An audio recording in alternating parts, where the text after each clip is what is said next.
apelyidong Valley ay nagmula sa Italian, Spanish, and Latin na valleys na ibig sabihin po ay valley or lambak. Ang Vizcarra naman ay hango sa pangalan ng isang bulaklak na ang pangalan ay Vizcaria na may scientific name na Lychnis Vizcaria vulgaris. Bulaklak, ito ang kaunting kalamang dapat na alam mo. Alam niyo ba kung ano ang pinakamaliit na bulaklak sa buong mundo?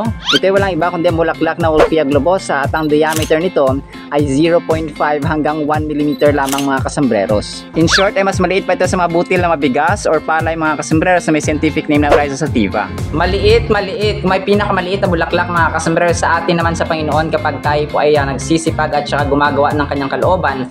Maliit man yan o malaki ay counted mga kasambreros. 1 Corinthians chapter 15 verse 58.